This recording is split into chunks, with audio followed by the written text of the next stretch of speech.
অনেকে আমরা তুলনা করি নিজের স্ত্রীকে আরেক নারীর সাথে, নিজের সন্তানকে আরেক সন্তানের সাথে, নিজের ভাইকে আরেক মানুষের সাথে করে তাকে ছোট করি। করেন এরকম? করবেন না।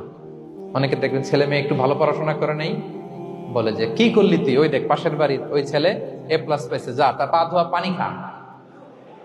কমন কথা, ওর কি খা? পা ধোয়া পানি খা। এটার একটা ভালো ব্র্যান্ডিং করা যেতে পারে, মানে A+ পাওয়া ছেলেদের পা ধোয়া পানি, এটা এরকম মিনারেল ওয়াটারের বোতলের মতো বিক্রি করলে ভালো ব্যবসা হবে, কি বলেন? এটা হচ্ছে আমাদের মুরব্বীরা, টিপিক্যাল মা বাবারা এটা বলেন, ভুল করেন, ওনারা বুঝেন না, ওনারা বুঝেন না।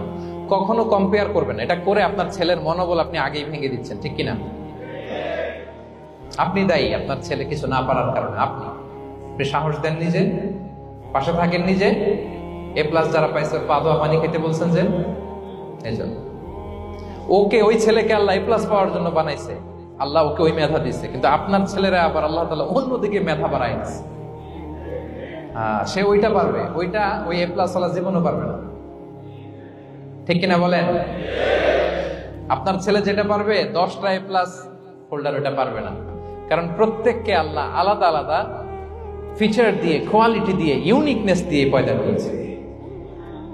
কখনো কম্পেয়ারিং করবেন না, আপনি অনন্য, প্রতিটি মানুষ অনন্য। Everyone in this world is unique.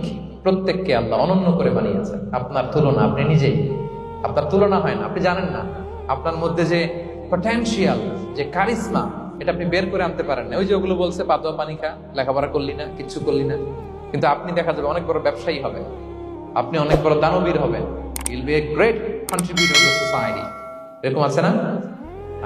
এজন্য কম্পেয়ার করবেন না কারোর সাথে।